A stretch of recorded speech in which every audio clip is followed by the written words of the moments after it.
I am sure sports. You know me there, from coast to coast representing. I mean, I say this is righteous representing for Omar.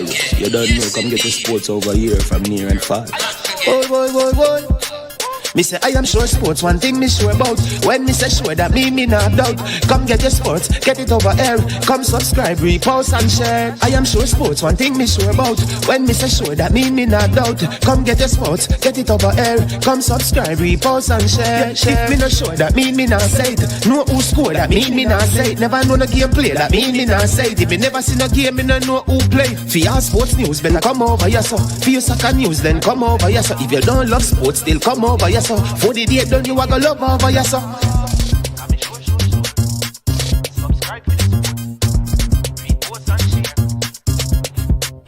So when it comes on to behavior concerning football, Jamaica is decent. I am sure that if we can get all of these things done, set in place by the end of April, it gives us enough time before the World Cup campaign. Not afraid of no Brazil, no Argentina with these crap of players. We are good enough. Remember, like, subscribe, share. Listen, comment, let me know what your thoughts are. Trick-Nick Jerk Marinade gives your meats and vegetables authentic Jamaican jerk flavor. The spices are directly from Jamaica. Spices like jerk seasoning, allspice, Scotch bonnet pepper, fresh scallions, thyme, ginger, and garlic. The key ingredients to a great jerk marinade. 0% sugar and low in sodium. You want to try it? Made up of 18 Jamaican herbs and spices, add delicious, bold flavor to your next grilling experience. Flavoring sauce, a marinade, basting, condiment, or topping. Trick-Nick Jerk Barbecue Sauce.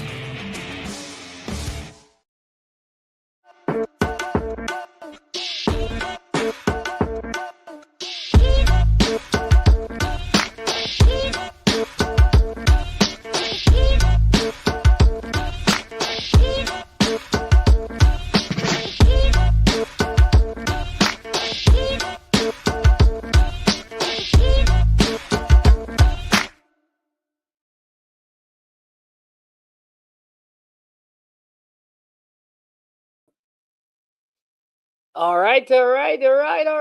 Good afternoon. Welcome to I Am Sure Sports. I am your host, my name is Man. Hope you're having a fantastic day. Hope you have had a fantastic week so far. As the weekend approaches, hope you have fulfilled some of your early resolutions for the new year. You know, I am not one of those who make resolutions. You know, I just continue to build on the successes and learn from the failures of the previous year. All right. So be blessed, my people. It is the day that the Lord has made. Let us rejoice and be glad in it. It's always important that as we live to see another day, that we stop, we pause to just give thanks for the life that we have. You know, we didn't have to be here, but by the precious grace of the Most High God, we are here today, and He keeps us, He leads us, He saves us, and He delivers us. And I am not ashamed of the gospel of Jesus Christ, for it is the power of salvation to everyone who believes. You understand me? So we're giving thanks for that. Welcome all of you who are up, who are out early on the platform. So good to have you. I'm going to call out your names because you know you're the early birds, and I want to make sure I give special attention to you as you join the feed today. So Paul Watkins, big up yourself. Greetings to you too. Brethren, Triple E, bless up as well. The one and only Parish Council, Sir Mikel Arteta, complaining about the ball. We're going to deal with that. Drew, a.k.a. Drew Fortis. We need to do the seminar in Abbas. You need to come to Jamaica and give invest some intellectual capacity. Hey, that we need to do, Me and you and Jason need to work on some, you know, invest in some intellectual, you know, resources into the people of Jamaica to uplift them and thing by sharing and imparting information for the transformation of their personal lives. You understand me? Jason Ferran, bless up yourself. One calabar, you understand me? Winning champs this year. Where is brain drain to come and support me and on that argument. As usual, if you know me, I ask you from very early out to hit the like button, to subscribe, and to share, right? Because while the video is going on, I really don't want to be stopping and say, please, people, make sure you hit the like button. Please, people, make sure you do this. No, I want you to do that, right? And don't let me have to ask you. You understand me? So my moderators help me with that. Make sure you keep on challenging the people to hit the like button, to subscribe, and to share if they have not. It would be very unfortunate that if that after all this time you're on the platform watching and commenting and discussing stuff and you're yet to subscribe. How unfortunate that would be. You understand me? Don't let it happen or continue. Change up your style for this new year. All right. So we have a few things that we're going to get through today. Of course, I want to share with you. I did tell you that if you have a quote or something that you want to share, you need to let me know, so we can do it on the platform, because every time we come on, we want to share something good. TY, Tyrone, blessings, blessings to you. All right, some of you need to become members of the channel. I promise you that this year I have some stuff, but you see, to get them on the website to give to you, I have some special stuff for the members of the channel, but I need to figure out how we're gonna get it right to you, right? So my thought for today is hard work doesn't always guarantee success, but laziness almost certainly guarantees failure. Let me say that again. Hard work doesn't always guarantee success, but laziness almost certainly guarantees failure. All right? So be diligent, right? Be diligent, and work hard and work consistently, right? Because there's a pain that you pay for being lazy, all right? And you don't want to be the victim of laziness, not being able to fulfill your dream.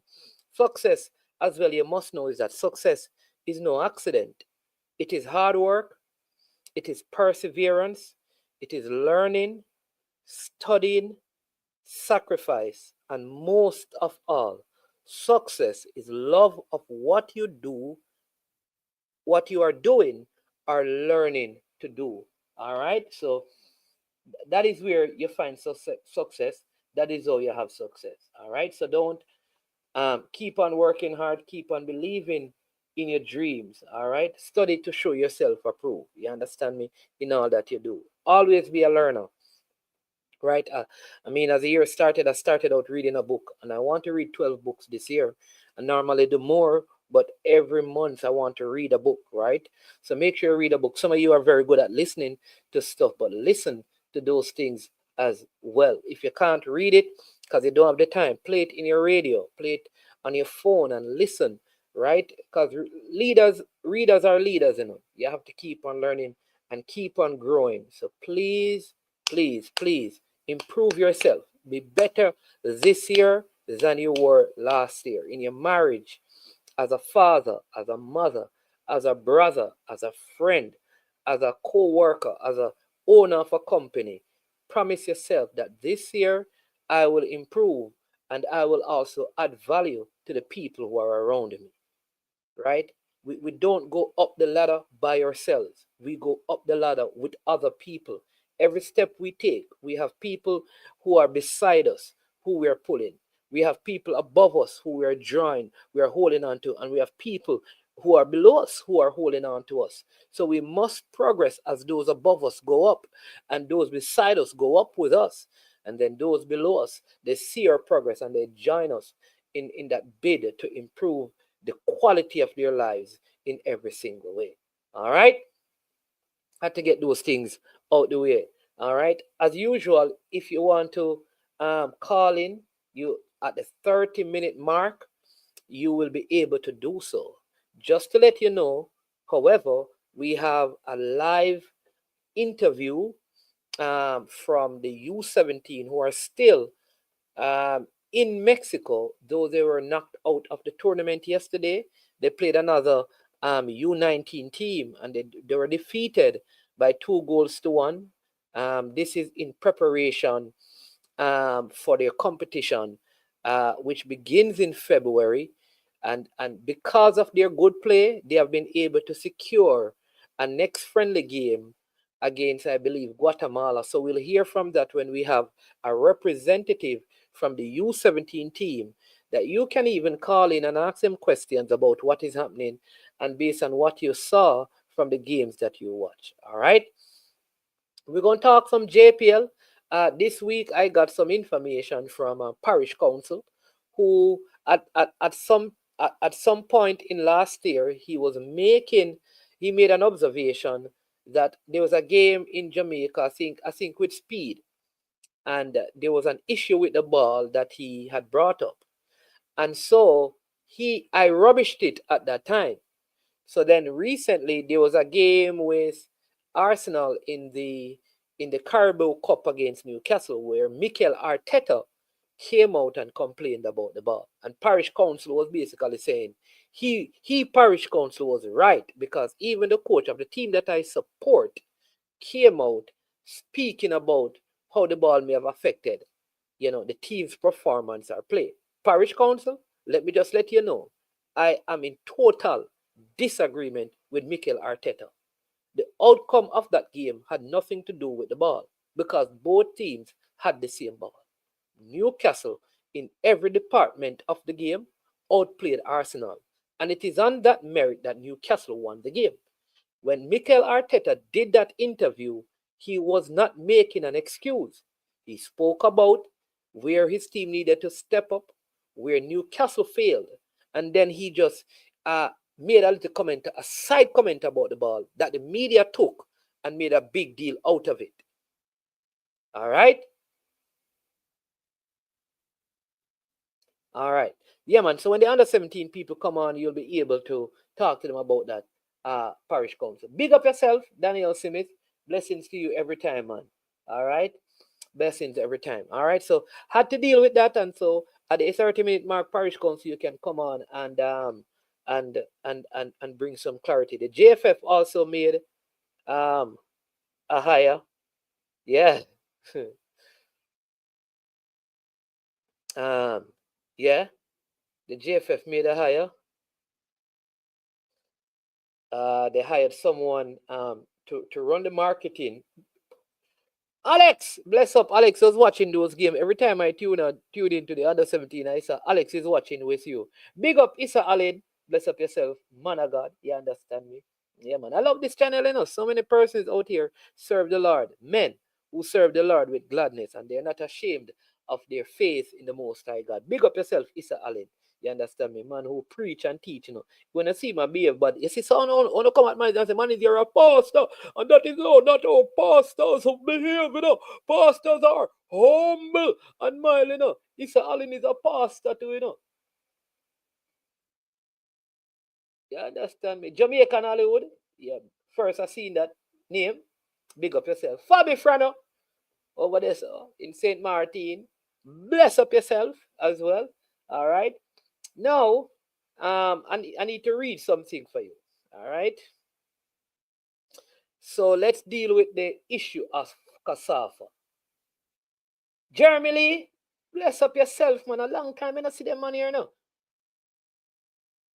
A long time I don't see them man here now. Jeremy Lee, where were you? Where were you? You finally. People, please listen to this name because I don't want to sing. What is TikTok name? Shalawa, Shalom, Shalawa, what name? Shalawa. Say, come down. Wanna come down now? This one is a classic. Wanna come down now? You understand me? What name? Shalawa. A Shalawa name. What name? But him did the thing about wanna come down now. this letter right here is a classic. Uno come down now. All right. Now there is some. Let me say it this way. KSAFA is moving like cassava. There is no peace. Oh, I school you. What? Hold on. What your same name is? No man. I school you. Him name. Oh. I school you. I school you. Shalom. Shalom him name. And him name I school you, man. Shalom him name. Thank you, Kemar Sutton. Shalom him name, Jason, man. Shalom him name. I him do the song, but if you come down now. Oh, I school you. AKA Shalom. Big up yourself, RR. All right. So, this guy, Texican, bless up yourself. Mr. Mark Bennett. This letter is addressed to Mr. Mark Bennett. It says, Dear Mr. Bennett, people not Stennett. Bennett. BENNETT.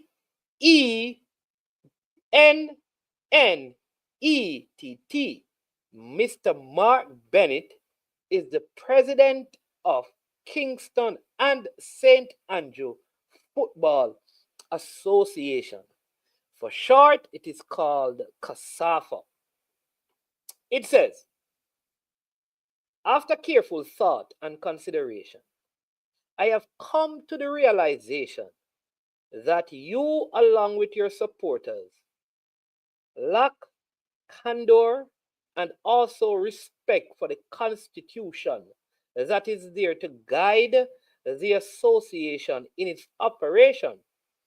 I find you all to be in support of corruption and cronyism. Hence, it would have been futile for me to waste my time and effort in pursuing justice. As a result of this, I hereby tender my resignation as General Secretary of the KSAFA with immediate effect. This must not be viewed as support for your conniving and diabolic action, but in an effort to not bring the organization into dispute. You have stated that you have lost confidence in me without outlining my indiscretions. This I find very surprising, and as such, I am left wondering if this has anything to do with my probity and protest relating to the following. 1. The allegation of more than 1 million Jamaican dollars that had gone missing from the Secretariat, which to date has not been accounted for, or any indication that it has been repaid. 2. The over $200,000 Jamaican worth of parking tickets that to date have not been accounted for after the hosting of the 2023-2024 Championship and Major League Finals. 3. The constant losses of revenues after each planned event with no accurate reporting of gate receipts and expenses, which has gone unabated. 4. The disrespectful manner in which the staff of the Secretariat have been treated from time to time. 5. The number of indecisions that have gone on to affect clubs in one way or the other. As I relinquish my position, I am quietly hoping that the council will find the courage to one day report to the clubs and affiliates on your stewardship of this organization. In closing, I must mention how disappointed I am in the breakdown in our relationship, as I was actually fooled into believing that you're of a different stock. You certainly got me there, as I was left in awe when I realized the corruption that I had fought against in football over many years was very present in the body that you led. Let me remind you that I walked away from football in protest of corruption, and I'm doing the same at this present moment. The only regret is that I allowed you and others to convince me that it was different at KSAFA, and I fell for it. Fooled me once, shame on you. Fooled me twice, shame on me. I wish the association all the very best and do hope that as it continues to be the leading parish association in the business of developing local football, the members will somehow find a leader who will move their football in a professional direction. This is, of course, from Mr. Marvin Tate Bass. This don't sound good at all for KSAFA. this is quite scathing. Strong words. Cronyism, meaning friendship and relationships with people, allow them to get perks and benefits. A thing that we have long heard in our football at all levels across Jamaica, from primary to prep school, from parish to even at the national level. We have heard about cronyism. We have heard about corruption. Strong words. Words such as diabolic, conniving, very, very strong adjective used to paint a picture. This is the association that many Jamaicans see as the model association, that the conduct and the behavior and the practices of KSAFA should be replicated across the other association. And here it is. We are just reading what is considered to be the tip of the iceberg, that in a very short period of time, $1.2 million Jamaican has gone with the wind. No account of it any at all. And we are yet to get a response from the president of KSAFA refuting these claims.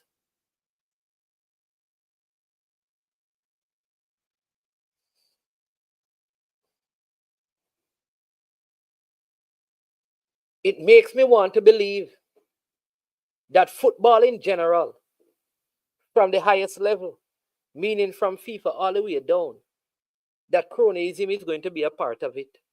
But it must be managed.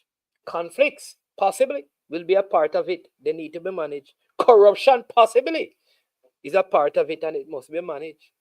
Or is it that we need to continue to advocate that there's no corruption, there's no conflict of interest, and no cronyism in football for it to do well? Or is it from the highest level, from the FIFA level to CONCACAF, to the member associations all across the world, that there is a level of conflict of interest that is permissible in the football, a level of cronyism that is permissible, and a level of corruption that is permissible, though it is called the beautiful game. Administratively, these things have lingered a very long time in the football. And even when men are arrested, prosecuted, the next group comes and we still hear the same outcry: corruption, conflict of interest, and cronyism. Will it ever stop? Will it always be?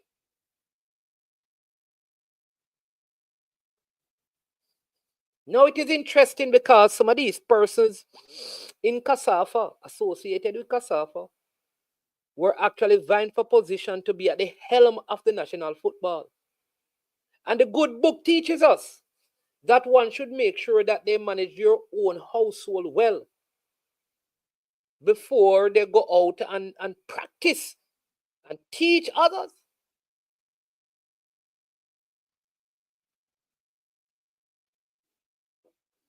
Because here is the challenge, my people. Here is the issue, my people. That you have to dance a yard before you dance abroad. And it look like KSAFA has slipped on the dance floor in a them own yard. But a few months ago, they were hoping to dance abroad. Must come down. According to high school, yo. I will reserve any further comments, because I need to hear from the other side.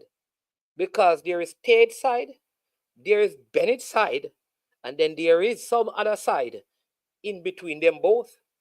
And all three, we need to be able to hear so we can reconcile in our minds what is really the truth, what must be corrected.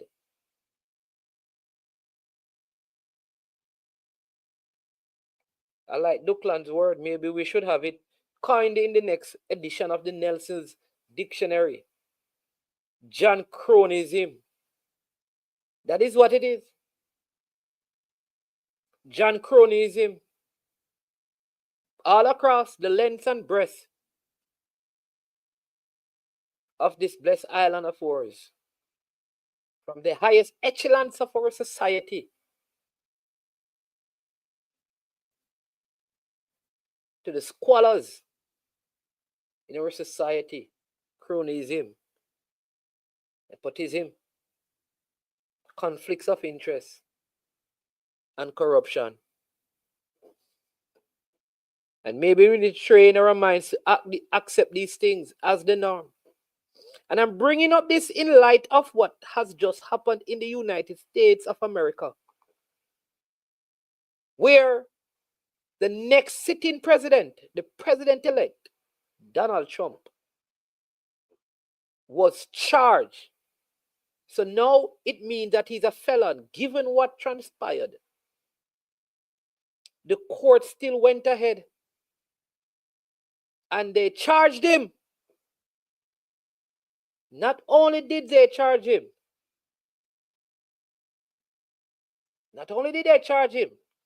but it's just that he won't be serving the time. When will we see these kinds of things in our own country? When no matter who you are, what party you represent, what association, what organization you sit at the helm of, if you're found to be acting in illegal, corrupt ways, that the full measure of the law is meted out to you. In the same way, it is dashed out on the criminal elements in our society. Maybe if we deal with those who are at the highest places with the full measure of the law, the power in the law will drive fears at the other end of the ladder. Call me. Let me know what you think. Maybe management talking madness. It is a footballing matter. But should we just accept that these things will forever be a part of football? Players being signed out of a parish without the club that they're coming from knowing? Who could have done these things? I'm certainly that as much as Jamaicans believe in doping and rolling calf, it wasn't any of those things doing it. It was men like you and I signing off on documents, sending players out of association into other clubs without consulting the club that the players belong to. These things must stop.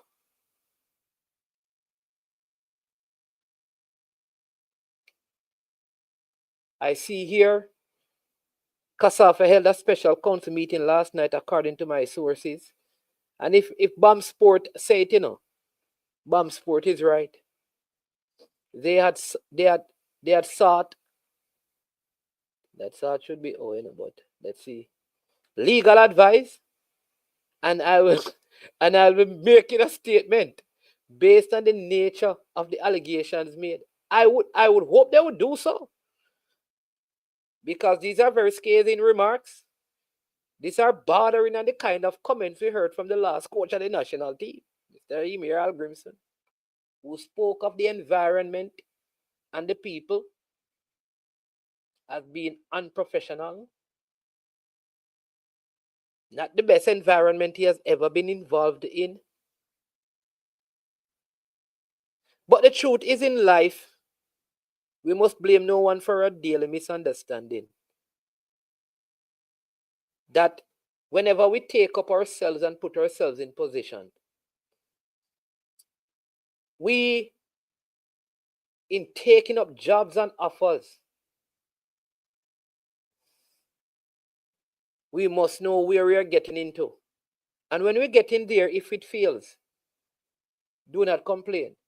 It is like, sexual intimacy between the male and the female.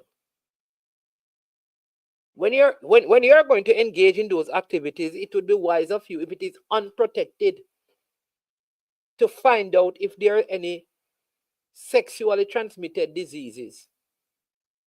And let it be that after you have contracted a deadly one, you blame the person alone that you were in. You had the right to make the choices to not enter that center.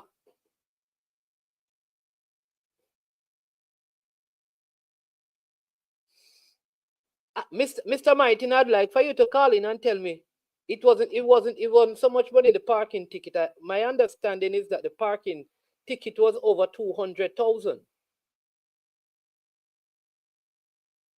So what I'd like you to tell me, Mr. Martin, was it really that they went to Freedom Street?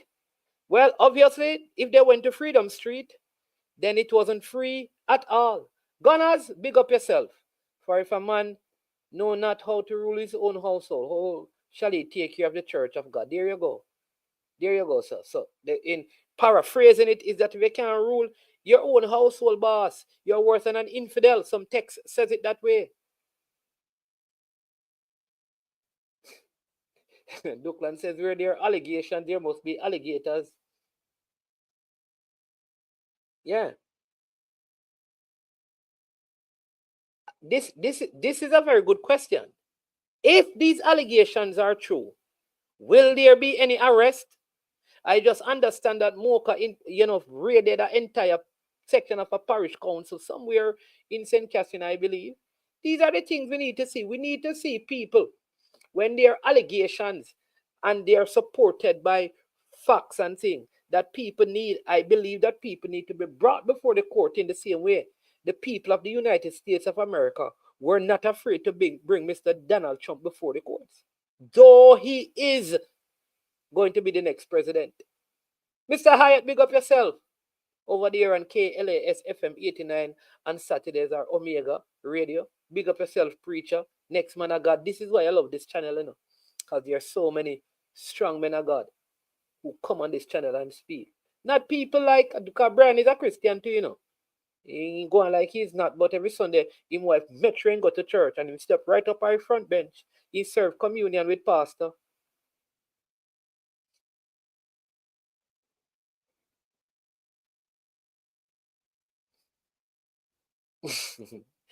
The plan, I don't know.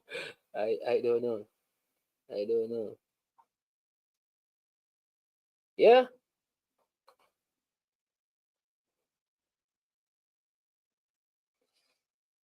Yeah, but like Brian said, there was some meeting, and I suspect that there is going to be. If the allegations are real, though, there should be, Yeah.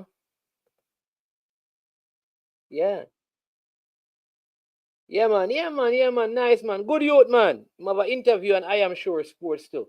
Yeah, man. Richard Edwards. Short, man. Big up yourself. So the interview is tomorrow at 1:15. Yeah, man. I have a couple nice interviews with him, hearing him story right here on I Am Sure Sports. That's good.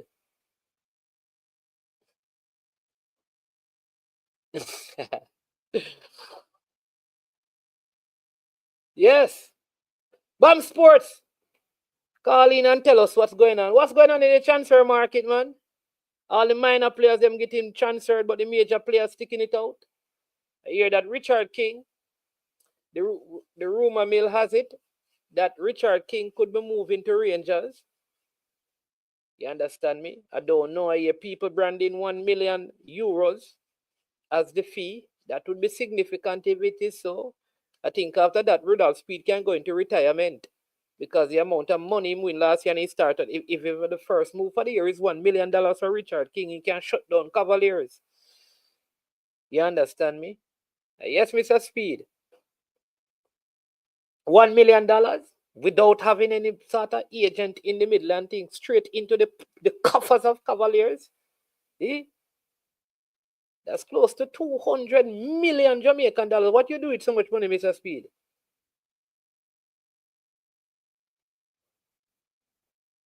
No, man, I gone past the political section. We're talking about Richard King moving.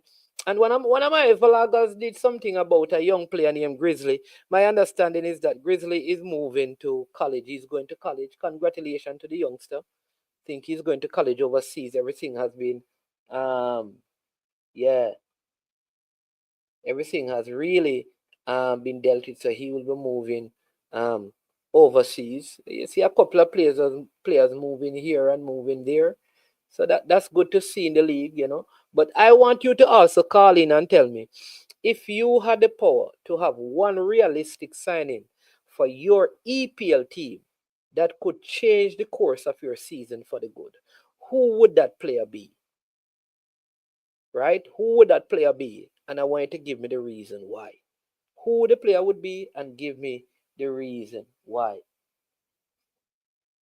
So one player that if brought into your JPL team, not JPL, EPL team, the Arsenal, the Liverpool, the City, the United, one player that if you get that one player, he could change the trajectory of your season in a positive way. And if you could get rid of one player from the club right now, that would also help your team. Which one player would that be? I'd love to hear from you. We should be hearing from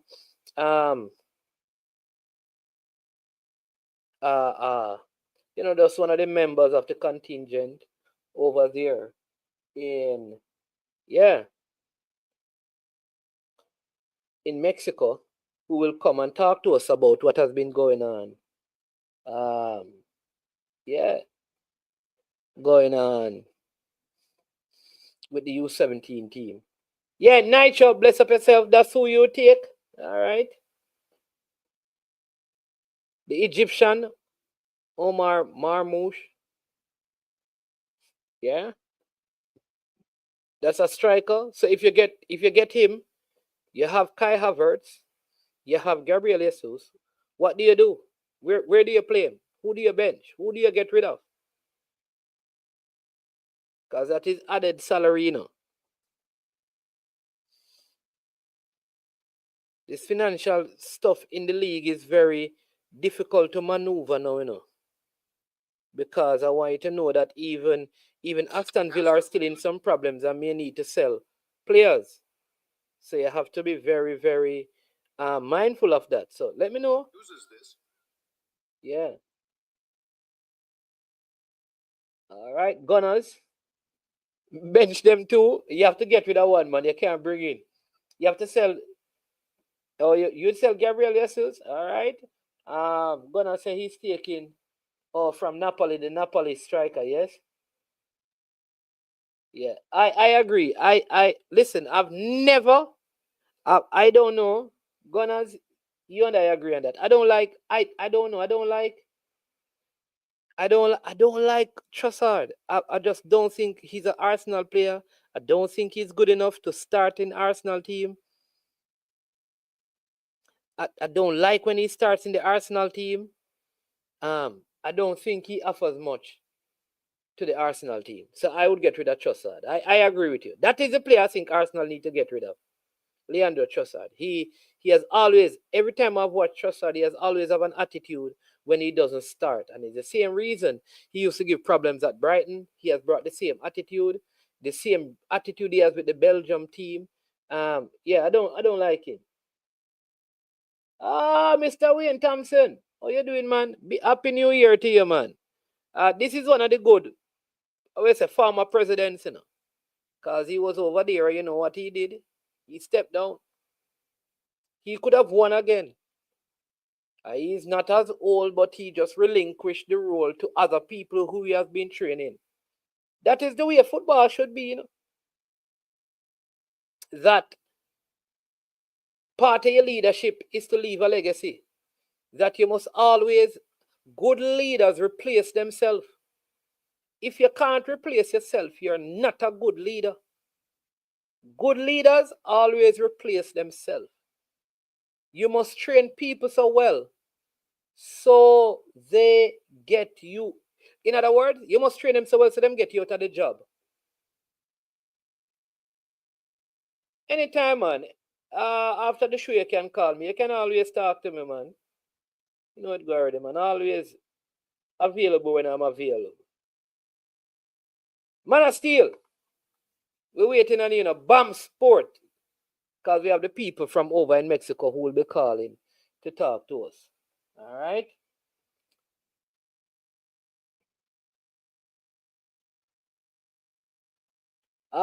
Bert, bless up yourself.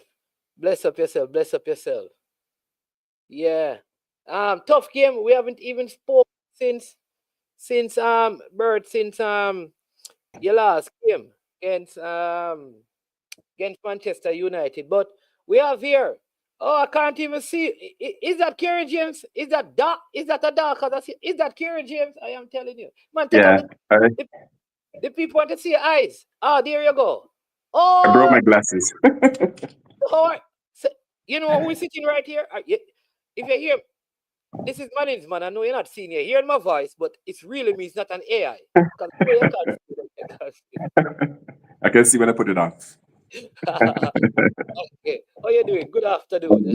I'm good. Everything okay? Yeah, man. Most things are okay. We're giving thanks. You know, we always say that. Good stuff. Yeah. No, you can put on the glasses. Oh, that's Douglas saying right there. Listen, first I must say I must commend you guys on the tremendous job that you have been doing over there in Mexico. Where exactly is what's the name of the place? Toledo? Toluca. Yeah. Toluca. Toluca, Mexico.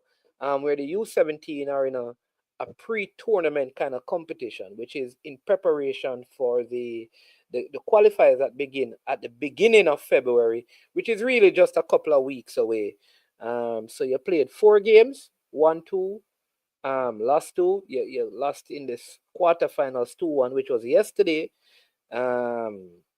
Yeah, and then not only that, the team played all their games against like U19 teams. I think Right. there are regional teams from different regions in Mexico. So tell us a little bit about the competition and the games, you know, the 4 games that you played from the first to the 4th one, and then we'll ask questions. And then we also have someone, parish council, who wants to make a Zelle contribution to the effort. And so if you have that sort of information, you can also WhatsApp it to me, and I will pin it in the on the video, so that persons who want to support the U17 by selling any kind of thing to them can do that. Also, while I do that, remember it is Super Friday, so please give a super chat, super stickers. Go ahead. We in our group and we call him fake coach, fake manager, but this is Take everything. But this, I'm a real analyst. I'm gonna analyze the you have your whiteboard and the markers behind you. Yeah. I have it right here somewhere. I'll take it out in a second and show you exactly what happened. But yeah, so we got here on Sunday, pretty late. And then we had a training session the first day. Here the altitude is actually pretty high. So it's over 8,000 feet in Toluca, which is one of the highest elevations in North America, one of the highest cities. And as we got in, we started to feel it. You know, some of the players were even saying just walking around the hotel, they're already out of breath. You know, so it's part of the whole experience. When we go to Guatemala, the elevation in Guatemala City is around 5,000 feet. So it's not as bad as it is here. But the last time the U17 tried to qualify was also in Guatemala. And I know we had some struggles adapting to the altitude. So I think that's one of the big advantages of playing this tournament is we get to experience the altitude, adjust to it.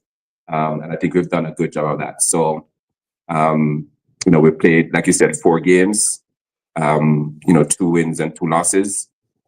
Because the games were every day, so there's no break in between any of the games. So we play every single day. So, you know, obviously the coaches have to, you know, use their wisdom and make sure that we're protecting the players as well physically, you know, and not overplaying them. So I think what you end up seeing happening is the 2 games that we played with what approached our strongest team, we actually won those 2 games. And if in my opinion, you know, those are actually the 2 strongest teams we played. And we were able to win both of those games. Obviously, we had to juggle the team. The coaching staff had to juggle the team for a couple of the other games, including the quarterfinal game, because, you know, we didn't want to take the risk of, you know, overplaying players that had played a lot the first couple of games. So, you know, that happened. So overall, I think I would say it's a great experience for the boys for a couple of different reasons. One I mentioned already is the altitude. They've adjusted, I think, really well. You know, obviously there are still struggles because it's more difficult to breathe, you know, up here in this high altitude than it is normally. So I think we've gotten the experience of that before the competition starts. And then the second thing I think is a big advantage is the style of the teams that we're playing. So like you mentioned, man, there are 4 international teams in the tournament, 4 international U17 teams. Us, Mexico, I think Guatemala and Panama. All the other teams are U19 Mexican regional teams. And so they're at a pretty, you know, high level. So not only are we playing a good level of competition to prepare us, but we're also playing stylistically teams that are closest, for example, to El Salvador, which is one of the strong teams that are in our group in the World Cup qualifying. So I think that's a big advantage. You know, obviously, Valencia, you know about the games we've been playing in Jamaica against Arnett, against Cavalier, who are very, very good teams, but, you know, it doesn't necessarily translate to what we're going to necessarily be seeing in Guatemala. Because the problems those teams pose you is, you know, they're stronger than you, they're quicker than you, so you have to adjust that way. With the teams that we played in this tournament, I think stylistically, it's something similar to what we're going to see against El Salvador in that last game of World Cup qualifying. So I think it really put us in good stead in terms of the preparation. Yeah, for those of you who don't know, so Jamaica is in the group with Cayman, St. Lucia, El Salvador, Jamaica. The last game, as it is right now, is Jamaica versus El Salvador. So they had made some changes because, and also what I realized on the fixture presently, people, for those of you who don't know, is that Jamaica plays before El Salvador on almost every match day, which is kind of giving them an advantage. So if Jamaica scores 3 against Cayman, as an example, then it's easy for El Salvador. We know, let us score 4. Jamaica score 1 against St. Lucia. El Salvador says, let us score 2. So that means they would come into the last game against Jamaica just needing a tie to basically go through. So I think that was not how it's supposed to be based on the seeding of the team, because Jamaica is seeded higher than El Salvador. So El Salvador actually supposed to play before Jamaica if the rules are applied in their strictest measure. Yeah, and that's how the schedule came out first. It came out with Jamaica playing all the games second, which made sense when you look at the other groups as well. The higher seeded teams always playing second. So I'm not sure what changed. I know they've contacted CONCACAF to see what caused that, and if it was just an error, whether it can be, you know, readjusted to what it was originally, which would make more sense. So yes, I'm not sure exactly where that is. That's, you know, Omar, our ambassador, can probably provide more insight on that. But I know that they've already reached out to CONCACAF to have it corrected. All right. One of the other questions I want to ask is, given that there's a break, because I think Sunday is when the tournament ends. So the thing is that all the teams are going to be there up until Sunday. So you guys are still training, still preparing, and I understand that you may have a friendly game against Guatemala coming up as well. I don't know if that is still Yeah. Well, yeah. So we did. decided. Yeah.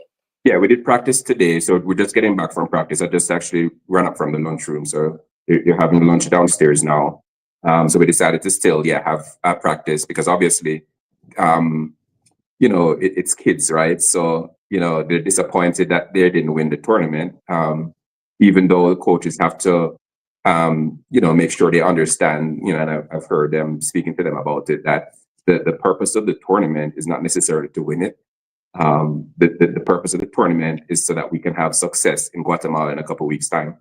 So that's really the key. So we're still in preparation mode, even though we're knocked out of the actual tournament. So yeah, we did have a training session today, recovery session, fairly light session, and we will have a game tomorrow. I can't yet fully confirm either the opponent or the time. It sounds more likely that it's going to be at 9:30 Mexico time. But by in a couple hours. 9:30 a.m. 9:30 a.m. Mexico time, which is 10:30 a.m. Jamaica and Eastern time. Yeah. Okay. Yes, I know they've been talking to a couple of teams, but no confirmations yet as to the actual opponent. Obviously, there'll be one of the teams that didn't advance to the final, because I think the final is also tomorrow. Yeah, and I noticed like players like Kevin Nolan. Don't know if he's injured, but didn't see a lot of him. Kevin Nolan, the one that used to play for Bolton, or are you talking about Jamari Nolan? Sorry, Jamari Nolan. I'm gonna say Kevin Nolan. Jamari. I think he picked up a little injury, and I'm not sure if it was from here or from before. But he wasn't able to play. But he actually trained in the light session today. So depending on what the medical team and the coaches decide, maybe he'll play tomorrow. So that's up in the air. Yeah, and then Earl, I noticed I didn't see a lot of Earl Asinki, which may be rotation, and I figured that some of these guys, Kai also, who played in the first 3 games, you think like, oh my God, quarterfinals game, but I figured that 3 games in a row, he must have needed some rest. Yep. In that last game, and and so for Earl, remember Earl is coming off an injury as well, so he's just recently back. The last camp we had in Jamaica was the first camp he's been back for a long time. So obviously they're being really careful with Earl in terms of his playing time. For Kai, so it goes back to what I was saying before, because like when you think about a knockout game of a tournament, you normally think, okay, here's where we're gonna line up our strongest team from the start of the game. And I think, even the players sometimes are a little bit disappointed that doesn't happen. But you have to make sure to get them to realize that that's not the overall goal. Because we obviously the coaching staff could have played Kai. He played the first 2 games, full games. And then in the 3rd game, he came on with maybe 20 minutes to go. So I think it was important for the coaches to say, okay, like, we don't want to overplay him. He's a very important player to the team. So we don't want to, play him from the start, win the game, and all of a sudden he gets injured and, tough time to recover for Guatemala. So I think, I was privy to some of the discussions that the coaching staff had with regard to players. And obviously we're trying to put a strong lineup to begin the game. But the biggest consideration was the fitness of the players. So, we have, physiotherapy staff here, etc. And they were able to provide their input to the coaches, and then the coaches made a decision as to who will play. So may seem a little bit tomorrow, depending on how the rest of the recovery goes today. Yeah.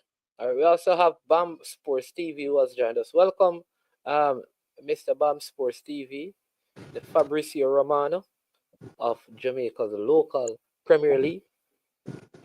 Yeah, good afternoon, Mannings, man. Hello. Is that CJ? BAM Sports? Yeah, Mannings, you're not hearing me? We're not hearing you. But I can hear you. You're hearing him? How come I'm not hearing? I don't know, Mannings, man. You have to sort out. I'm hearing you now. Oh, maybe you're trying not to hear him. I don't know. Yeah, money's man. So is that CJ14 or it's Jerome Waite? I'm a big Jerome Wade fan, but yeah, I'm not gonna make the same comments though. I don't think. We can't tell by the shades, you know. Yeah, the shade.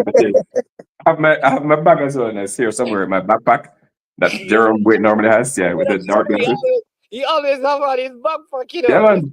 strict. That's just Yeah, true. that's where I get it from. So if you see the pictures, I always have a little backpack on. But what I want to also ask is there any advantage to this at 8,000 feet in terms of the altitude, since there's going to be like 2 weeks, training outside of altitude, then to go back into 5,000 feet? What are the Yeah. benefits? Or Well, how does it work? I don't know if you have any, but yeah, I'm not necessarily trained in medicine, so I can't give you a really detailed answer. But what I can say is that, yeah, I don't know how that works in terms of going back and then going back into altitude in a couple of weeks' time. But what I can say is that just the experience of it, and how to handle it is so I don't know how it works physiologically in terms of what advantage you get that carries over. But I know in terms of that the psychological aspect of the players, that they know that they can do it, because I'm telling you that first training session was rough. We got there late in the night and then we trained the next day. It was just a quick 1 hour session and it was a struggle. So I was kind of fearing the worst for the games, but the boys actually, I think, adjusted to it very, very well. The first game, for example, I think we started a bit slow while we got kind of used to the different way that you have to breathe in a way. And in that game, in the second half, we came back and to me, we completely dominated the second half, when you'd have thought that maybe that would have been an issue. So I think, so for physiological, I don't know exactly the benefit, but what I know is that having gone through it and experienced it, I think it'll make a big difference, because most of the times when our teams go, like I was in Guatemala the last time U17s tried to qualify, and obviously we didn't do any altitude training anywhere before that. So they were, some of them, experiencing that for the first time in a tournament itself, which is very difficult. So I definitely think it'll be an advantage. How much of an advantage it'll be, it remains to be seen, but I definitely think it's going to help when we get to Guatemala. Yeah, and because what was good for me is that I realized at no point did I see like the oxygen, tanks or pumps being used on the players, which means that they're really adjusted to the whole thing. Because normally at that altitude, you'd want to think like, players would be, players would be probably dropping like flies. Yeah, it was actually a little bit surprising to me how well we dealt with it, because like I said, it's not only the altitude, it was also the fact that we played 4 games in 4 days. So it's 90-minute games against, players that are older than you and that are also pretty good. And that play a style, similar to El Salvador, where they're trying to keep it.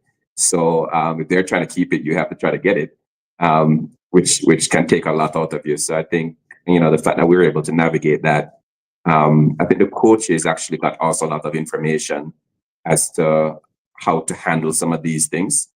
The players obviously got the experience of it, and a psychological barrier has kind of been removed, because they know that this is something that they can handle. We're, like I said, in 8,000 feet here, Guatemala is 5,000 something feet. So when they go to the tournament, it's not something that they haven't seen before. So I think that's going to be useful. What about the food that and stuff? Because you guys, normally the junior teams don't travel with their own personal chef, so you probably have to eat. What was that like?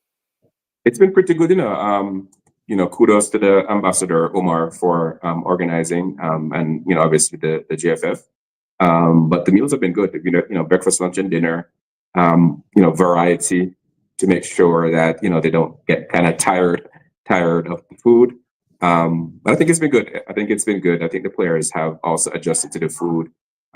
Sometimes when it's the staples of footballers, pasta, etc.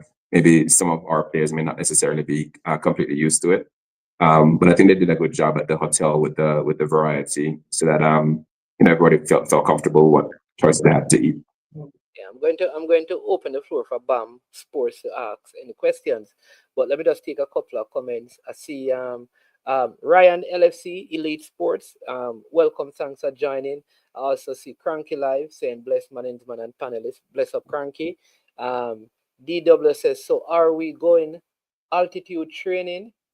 That's what the tournament is about. I think the altitude training was this camp. So they come out of the altitude, and I suspect that they will go early to Guatemala for the tournament to kind of prepare for it. So I'll get that from Kerry. I'll also see 433 Presso saying bless up to my mentor, Kerry James. Wow. Unbelievable. But Shadan Sharp says it seems the intent is to give the Spanish-speaking teams an advantage in this tournament. Hence the schedule change. They have taken over CONCACAF. But the only change though seemed to be with the Jamaican zone, because all the other zones seem like they have stayed based on the seeding. Yeah, I'm hoping it's just an error. Because when I saw the fixtures first, it made complete sense to me. So I didn't have any second thought about it until I was copied on an email with regard to a change, but I don't know why the change was made and what the logic is behind it. So obviously the administrative staff of the JFF is looking into that with CONCACAF. So I'm hoping it was just an oversight. Yeah. It's very dubious. That if it only relates to one group, yeah. That it could only relate to one group, right? Mm-hmm. And I know that El Salvador and Guatemala are and Honduras, those teams are pretty close, and I feel like there is some favor being shown. And are you being a conspiracy theorist, man? It was just a mistake, man. We'll get it fixed. We'll see. Bob Sport, do you have any question for our guest based on I don't know if you watched any of the games or you're following what is going on with the UCL team. What your thoughts are? Yeah, I watched them in parts on a Facebook stream. But Kerry, did you guys get a chance to see El Salvador? They were not in the tournament. No, El Salvador wasn't in the tournament. No, they didn't come to this tournament? No, they weren't at this tournament. The international U17 teams that were at this tournament was Mexico, ourselves, Guatemala, and Panama. Okay. However, I actually have seen a game of El Salvador.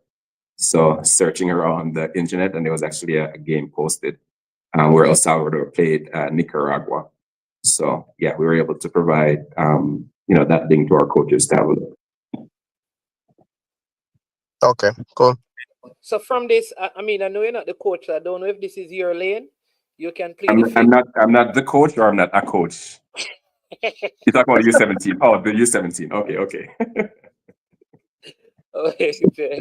But you can plead the fifth. But yes. is the construction of the final squad from the pool of players that would have been here, see that they would have, kind of familiarized themselves with the climatic conditions, or there are other players that are not in this tournament that could be, which would probably be very difficult, and that's part, the first part. The second part is how early would the team get to Guatemala to kind of adjust to the conditions before the first game? Yeah, the second question, I'm not quite sure because I don't think it's been completely finalized yet. But there have been discussions about getting there fairly early. We're actually our first game is on the 10th. Today is the 10th. So we're actually a month away from the start of the tournament itself for us. So yeah, I think that those details are going to be finalized pretty soon. In terms of the first question you asked about the squad, I know Coach Butler had said that the squad is going to be named pretty much after this tournament is completed. So I'll leave it up to Coach Freddie to to say in terms of the makeup of the squad. I would think that for the most part, the players that are here are the players that would be we would be selecting from. There may be an exception or two for like different reasons. So maybe I'll leave that up. I'll leave that up to Coach Freddie to talk about. But yeah, I think in the main part, I think the players that are going to be selected for the tournament, for the most part, are going to be from the players that are here. Yeah, because only 2 goalkeepers actually went on this tour, but I know for the official tournament, you have 3. You over a certain amount of players, you have to bring 3 keepers. There will be 3. There will be 3 goalkeepers. Yeah. Yeah. All right. Yeah. And all this is also saying, which is good, that all our visa issues and passport issues are resolved, which is, I think, part of the overtime preparation, because we have seen cases before where close to the team departing, we understand that players don't have visa, don't have passport, cannot travel. So the fact that they have been doing camps and traveling, we can assume then that all the necessary travel documents are ready for the players who would be selected. Yeah, man. Safe assumption. Okay. All right. Can you just remind those who don't know what is the construct of the technical team? Yeah. So obviously you have the head coach Altiman Butler, former Jamaica international. You have Carlton Simon, who is one of the assistant coaches. He runs a club in the States in Massachusetts. You have Coach Vassa Reynolds. I think most people on the stream will know, Coach Vassa Reynolds from a number of different places, including Manchester. Manchester also. I wasn't going to mention Manchester, but I was going to say the Costa Cup winning coach with Rossies, and then most recently Manning Cup winning coach with KC, right? And then you have Everdeen, who is coaches at Excelsior and also Cavalier. So that's really the technical team, and you have a lot of obviously support. You have Hopeton, who's our trainer. You have Jose, the physiotherapist. Mr. Stone, world famous Mr. Stone, helps us with the equipment. You have Kishana, from the JFF and Cavalier as well, who takes care of the management side. And Omar McFarlane is also. Yeah, Omar is our, that I mentioned before, is our ambassador. So yeah, he's in overall charge of the U17 program. It's similar to like the Sidela Marley role with Bigger Girls. Is that okay? I would say that's probably what it was modeled off. So obviously all the things we're doing in terms of preparation is not free. It costs money. So he's done a good job of raising funds and raising awareness of the program so that we can be able to be here in Toluca for a week. And we went obviously to New York and to IMG as well in Florida. So yeah. And you wear many caps, I suppose, because you do a lot of the media related stuff. You do a lot of the parent, dialogue between the players and the parent, the federation and the parents, and so your role is what is your role for those who don't know? Technically, my role with the under-17 is the technical director. I am the technical director. What was the discussion we were having the other day? Technical director or sporting director? I think I'm gonna be none of those. But so my main role is with liaising with the parents and the clubs, especially the overseas-based ones, because it's not like management job with the senior national team where when you caught a player in the international window, you do all the documentation, send it to them, and the club doesn't really have a choice. With the youth teams, you pretty much have to have a good understanding with the club teams that the players are playing for, especially the ones like MLS and Premier League, because you want to get a good relationship with them so that when you need the players, and obviously over the last couple of months, we've been, a lot of things going on with the national team. So we always want to make sure that they get released and that we see it as a partnership with their club as well, to make sure that, when they get back, they're good. When they come to us, they're good in terms of providing details as to what happened in our camp, and vice versa from the club as well. So yeah, that's my main role. Oh, somebody says parent especially. Is it, all right. So a couple of questions. One is, this is from Cranky Live. He's asked, Manasila, do you have questions, sir? Because I don't want to, No man, actually I came on for the JPL stuff. Okay. Okay. All right. So, all right. So I don't want you to leave doing it because we need to get all of the stuff that you can share. So I just want to know. Oh no, once Kerry's here, I'll always stay. Oh, I'm not. You didn't say I'm his mentor as well, or is just Kishan said that, Mr. President. I guess I'm not a goalkeeper, so I wouldn't be his mentor. all right. So the first question is how many English-born players? This is from Cranky is in the squad. I think, right? I think in the present group, because this is the group that is there now. I think that is the question here. That is the question he's asking. English-based players.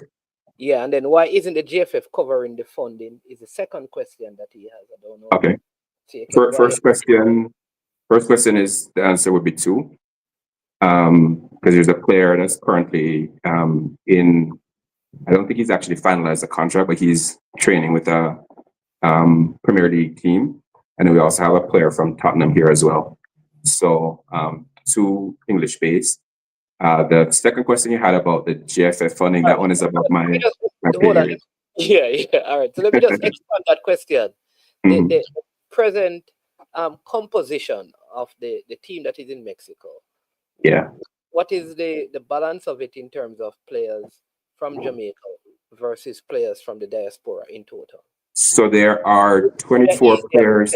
Yeah, there are 24 players currently here. Of the 24, you have 14 that were born in Jamaica, and you have 10 that were born somewhere else.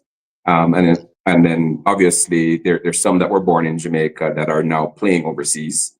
But yeah, so 14 born in Jamaica and 10 born somewhere else. And I think a more accurate thing is that 3 of the 14 born in Jamaica don't live in Jamaica.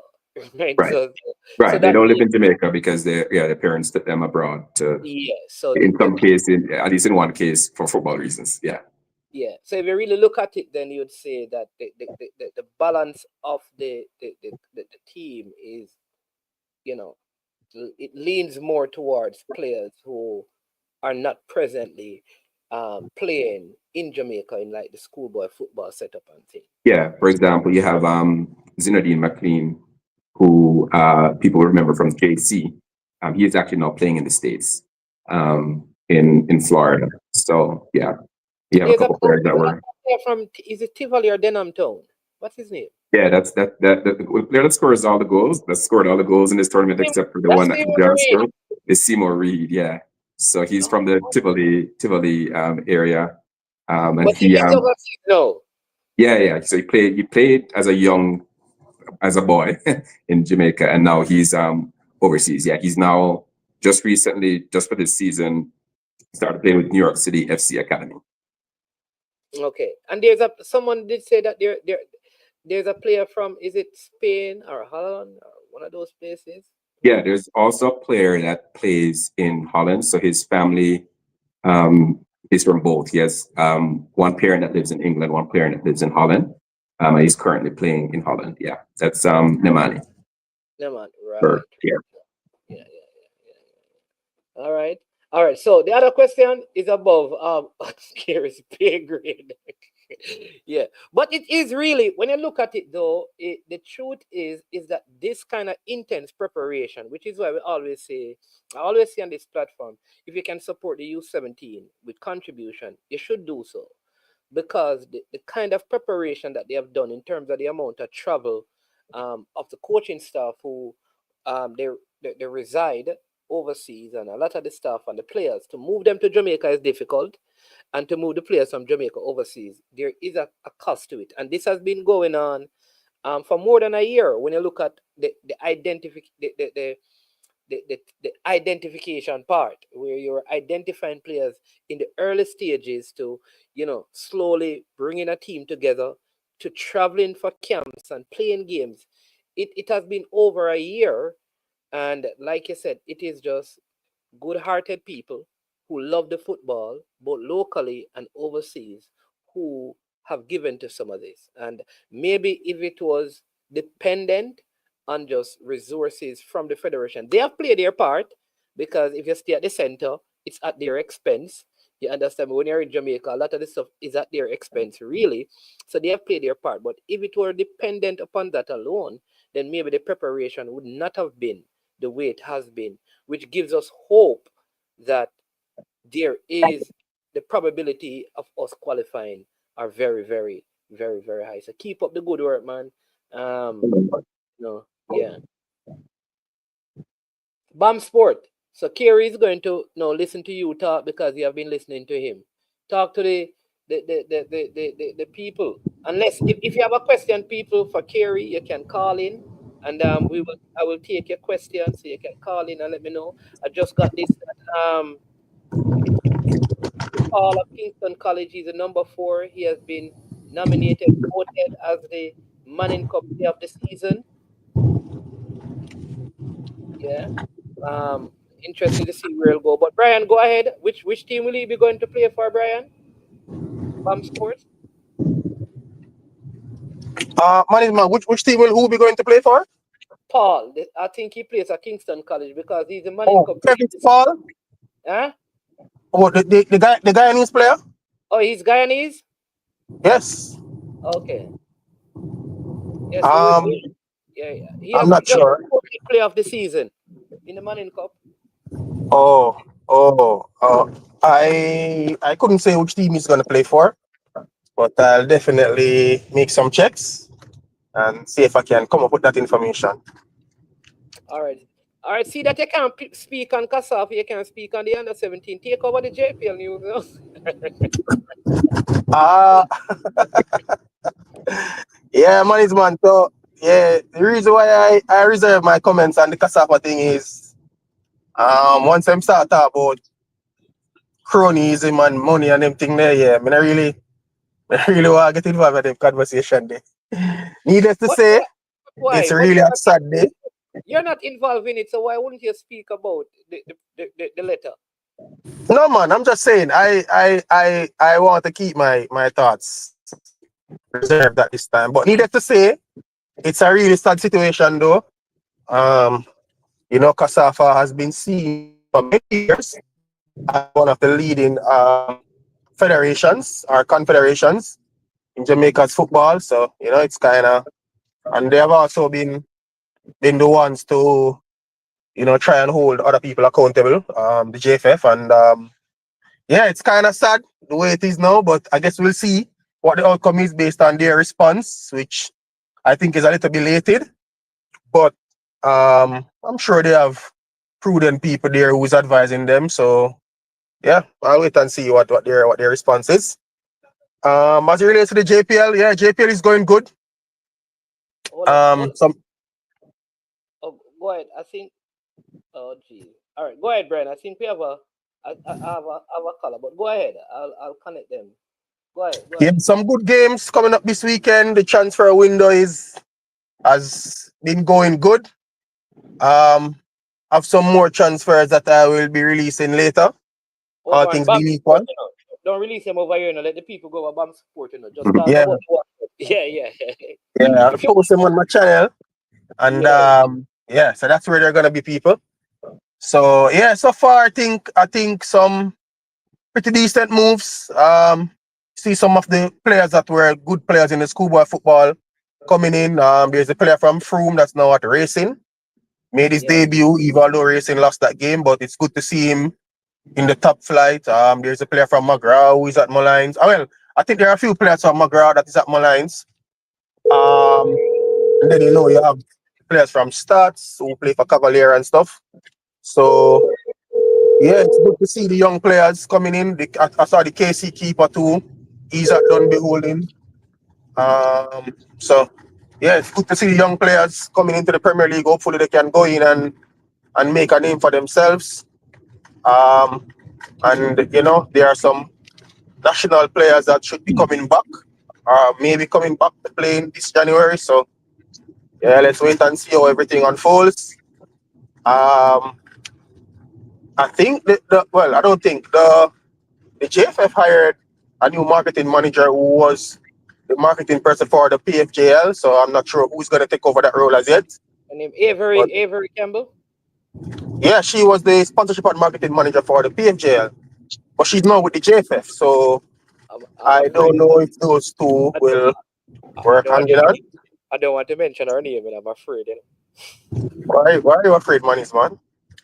But we have I soon come to that. We have a caller. All of this, Okay. right? I see Wayne Thompson saying KSAFA us.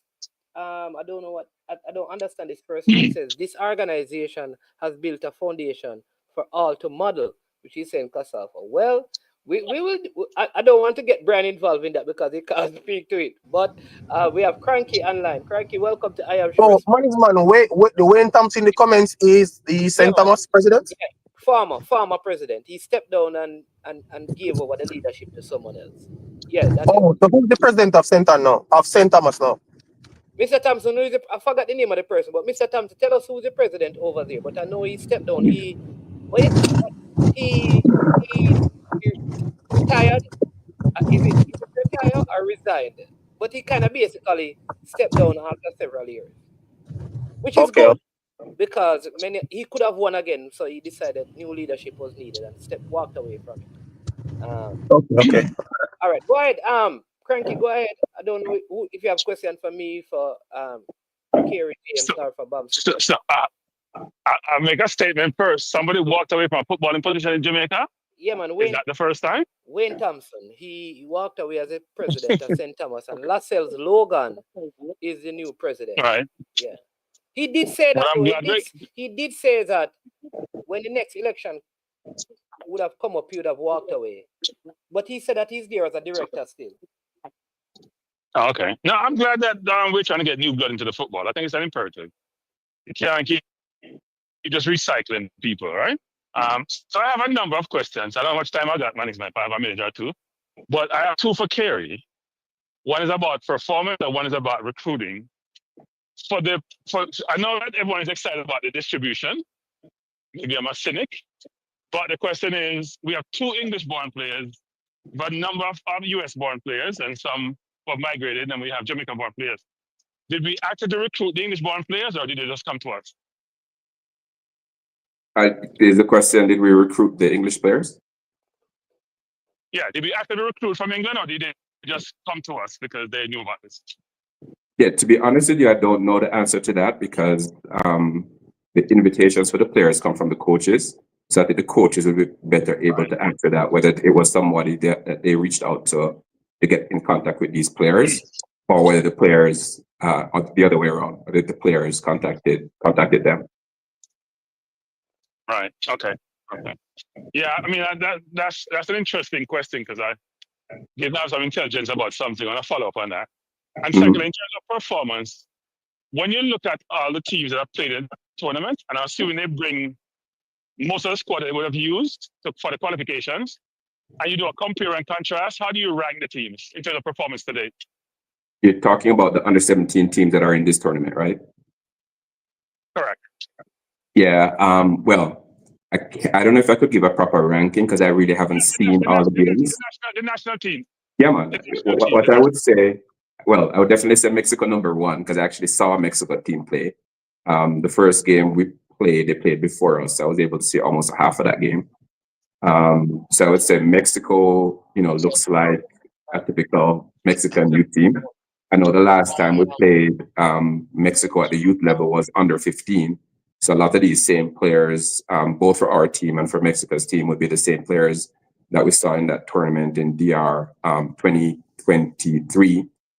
And they're strong because they're the teams that we're playing against. Besides the international U17 teams, are all Mexican local U19 teams. And if I remember correctly, when we were training today, Mexico was playing. I actually think they may have lost on penalties to one of the U19 teams. So I would definitely say Mexico, because I've seen them and also looking at the results, like the games that they played, what the scores were. They seem to be the strongest team. The other two teams in it, well, Trinidad were supposed to be at the tournament, but I don't know what happened, why they didn't end up making it. But the other two teams are Guatemala and Panama. Guatemala, I did not see. Guatemala's team didn't navigate the group stage. So both of them and Panama got knocked out as well. Panama got knocked out at the same stage that we did. They lost their game 4-1. So I don't know if I could give a ranking because I really haven't seen, except for bits and pieces, I really haven't seen the Panama and Guatemala teams. It was really only Mexico and us. So what differentiates us from Mexico? What differentiates us from Mexico? So when we played, so taking a step back, when we played Mexico in the U15, Mexico was actually in our group in the U15, and I was at the game that we played in the group stage. I think, if I remember correctly, we were tied with them going almost into stoppage time, and they scored a very late goal. I think they beat us 2-1. And then in the game, once we got to the playoffs, I think it was the semifinal, we lost more heavily. I think we lost 3-0. And I think maybe part of that was because of the multiple games and the toll it took on the players. Because if I remember correctly, that tournament was just they played every game, every day, with no space in between. Did you miss the goalkeeper? Like the main goalkeeper wasn't he missing for the Mexico game or for the game in the group stage? Yeah. Because I think it had to do with kind of rotation and making sure everybody played. Because as you know, the U15 KSAFA tournament doesn't have a World Cup as a benefit at the end. So it is for development, even though you're trying to win the tournament. But going back to Cranky's question about difference between Mexico and Jamaica at this tournament. So again, I can't profess to be an expert on Mexico, so I only saw half of their game. And sometimes it's difficult to judge because the team that they were playing against didn't seem like one of the stronger teams to me. But I would say it's pretty typical of Mexico and Jamaica at youth level. Completely different styles of play, obviously. How you compare the teams in terms of quality, I think that would be difficult just to judge based on just having seen them for a half. They went one step further in the tournament. They got knocked out in the semifinal, whereas we got knocked out in the quarterfinal. But I wouldn't say there was necessarily a massive disparity between the quality of Jamaica's team and Mexico's team, just based on the little that I saw of Mexico. Okay. My last question, man, I don't take over your show. My last question is for Bam. I noticed that when I saw Dennis Strong on the TV, one of the station talking about KSAFA situation, he says they're not under sort of JFF jurisdiction. Whose jurisdiction are they under? And if there's impropriety or alleged impropriety, how is that get addressed? What did he say? They are not what? It's not the JFF responsible, or JFF doesn't own that situation. That's what he basically said. I don't want to quote him, I'm paraphrasing. Basically, Money's man. I can answer. I get the gist. So basically, he was saying that at the level at which the KSAFA dispute is at right now, it's like an internal thing, and the JFF will not be getting involved at this time, which is not unusual, I guess. They usually allow parish associations to sort out their issues at their level, unless it rises to some greater issue, and maybe intervention is sought from the JFF. But they usually don't necessarily intervene in affiliates like parish associations issues of this nature. So yeah, but that's not. But Brian, that issue to be sorted out. There's financial party. There's no sorting out in the organization, is there? Yeah, Cranky, but obviously there was an allegation. Matter and another matter. Yeah, but Cranky, so what happened is the gentleman resigned, and in his resignation he made some allegations. I'm not sure what you want the JFF to do with that. What should they do with that situation?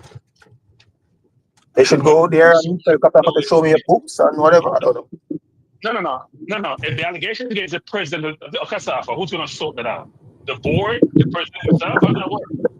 I'm saying, yes, I'm saying that that situation is probably going to be dealt with by the KSAFA has a council or an executive body that determines how they handle it. So they say that in this time they are seeking legal advice as to whether or not they should pursue this some other means or whatever it is. So I'm thinking you'll know more when KSAFA gives a statement as to what they're gonna do next. Because Right. I'm saying it's just an allegation. I don't know if it's true or it's not. So until KSAFA gives a response or not, then I think that's when you could probably say, well, maybe the JPF could investigate this or not, because as it is now, it's just an allegation from one person. Who by all means, based on what the president of KSAFA is saying, the association asked him for his resignation maybe a month before he resigned and gave this letter.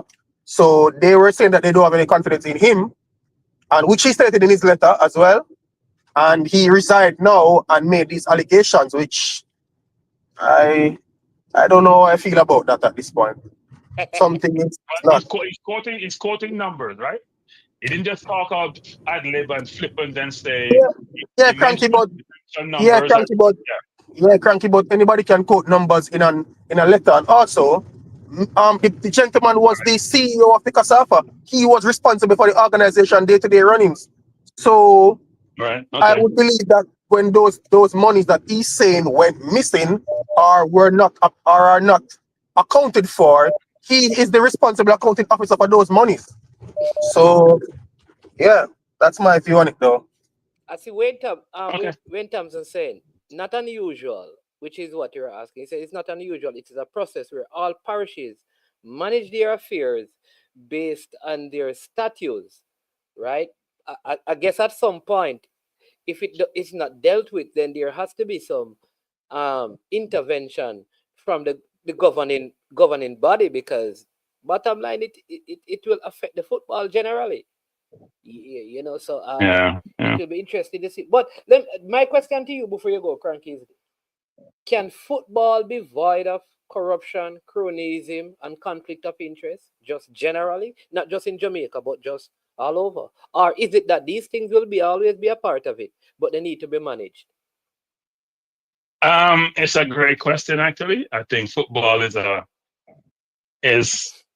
part of life in general, and if we say football can be um we can get this out of football, then we can say we can get out of life, and that's not possible. I do think you have to have good governance, processes, policies, procedures, and action in those procedures. I don't think one should give up on doing things the right way, which sometimes we seem to be doing in society. I do believe that I think FIFA, as the governing body of football, is a challenge organization. And the more I get more information about FIFA, and I'm getting a lot of information of late, the more I'm disappointed, because I thought they would have rectified their situation, given what they went through a number of years ago under Sepp Blatter.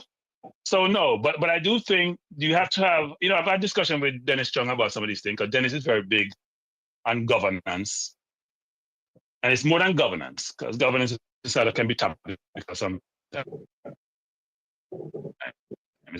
how you execute. You gotta have governance, and people in power are honest. I want to do the right thing. You gotta manage that. So you gotta select the right people. But I do think the people who have the authority to do things, they need to carry out their integrity that cause it. Or they go into organizations, they see things a certain way, and they're like, we can't fix it, so we're just gonna be part of it. So yeah, long answer, but you can't eliminate it, but you can effectively manage it. Okay. All right, sir. Thanks for the Yeah, time. man. Thanks for the input. Yeah, man. All right. Good input. All right, so parish council calling me back. Brian, is there anything else? Because there are a couple of players that have there a couple of movement in the Dumbeholen team. The goalkeeper has gone there. There's a player called Malik Kakit. Name is, he was at Waterhouse. He's gone to Tivoli right now. Howard Morris from Tivoli has also moved. I mean, all of this information is on BAM Sport. All the transfers that are happening. You can check out BAM Sports TV. Yeah, mornings, man. Yeah, don't be holding signed a few players. Waterhouse have actually only signed one player in. They have released 3 players. There are 4 other players there who are pending, who could be moving. And they have 2 players that I think in principle are going to sign for them. But I haven't said anything about it because I don't think everything is fully resolved or sorted out. And also they have a player who should be leaving for an overseas opportunity as well. Okay. And I know that Maggie did some interview where he said that And Harborview got a few players as well. They and got a few players Timar as well. Lewis is back from overseas as well at Harborview. Yeah, Timar was back from the summer, but there were some issues with him getting his clearance. From the Harborview perspective, I didn't think they did everything that was required for him to get his ITC. But he's gotten it now, so he's available to play now. Okay. Why is this ITC thing so difficult? Like teams seem to be struggling with getting this ITC thing. I see it happen to Veer Phoenix now here in Harborview. Is it that difficult? Morning's man, hearing me properly? Parish Council. Good afternoon, man. Welcome to the show. Happy New Year, man. Blessings. Yeah, man. I'm here with Bam Sport and Kerry, you know. You hear me properly though. There's no feedback or anything, right? Yeah, man. We hearing you properly, man. Okay. Is that the gentleman for the under-17 program? Yes. Oh, yes. So, Kerry, this is the gentleman who wants to give a small contribution. A big contribution, sorry. Why should I say small? A big contribution.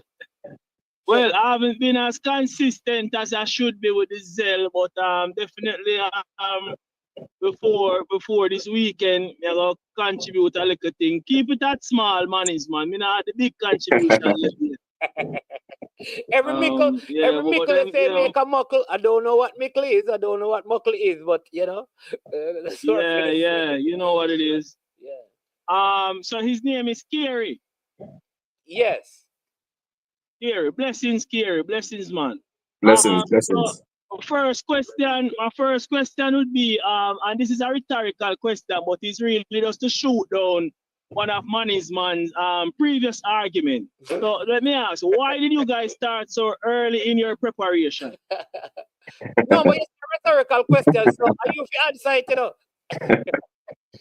No, I don't have to answer a rhetorical question. It's a rhetorical. No, I mean I have to answer it. So is it a Mr. Kerry, Mr. Kerry, hold on, Manny's man. No. Hold on, Manny's man. Mr. Kerry. Yes, sir. My simple question is, why did you guys start so early in your preparation? So I think this is also going to go to a conversation that management and I had as well. Because the I know it's a rhetorical question. The answer is preparation, right? So you have to prepare the team early enough to give them the best chance to qualify. So first you have to identify the players. And identification is not it's ongoing. So you're always looking to see if there's a player that can help you. But yeah, you first have to identify players and then you have to prepare them. So I've been to quite a few of the youth tournaments, not in any official role, but just as a fan. And I think we've been short on preparation, for large parts, and I think it's hindered the teams. And we've gotten close to qualification a number of different times in a number of different tournaments. And maybe just a small difference in preparing the team a little bit more would have given the team a better chance to qualify. So I think that's the answer that you're looking for. Just over the line. Yeah. I'm sorry, are you able to share? Any aspects of that conversation you had with Manny's man? And what was it to regarding preparation? About preparation, well, I won't necessarily go into me and Manny's man discussion, but what I'll give you is my point of view in that. Even going back to some of the teams that qualified earlier, we haven't had a lot of youth teams that qualified. But I have kind of some close experiences with, for example, the most recent youth team that qualified. And I think the difference as to why they qualified was preparation. So that's my opinion. Obviously, you're not going to prepare, talent is a factor as well. So it's not either or. You have to find the players, first of all, whether they be in Jamaica or elsewhere, and then you have to prepare them. So in my opinion, qualification for the World Cup. Almost every single one, including the senior national team. I think, a big factor in it was preparation. So that's kind of my opinion. So what do you believe? Are you suggesting? Are you implying, insinuating, Yes. Mr. Parish Council, by your line of questions, that I, management, have inferred on previous occasion that preparation is not necessary? So my previous conversation with you on the same program, you emphasized that having better talent would reduce the preparation time. So as Mr. Carey said, it's not either or, it's both. So your argument was more to say if we have more talent, then less preparation time would be needed. And I disagreed with that. But not to stress on that management. I don't think Kerry disagrees with me. Well, I can ask him, Mr. Kerry. Yes. Mr. Kerry, are you of the view that if you have talented players, let us go as far as the extremely talented players, they would need less preparation time to have that cohesiveness and chemistry as a team?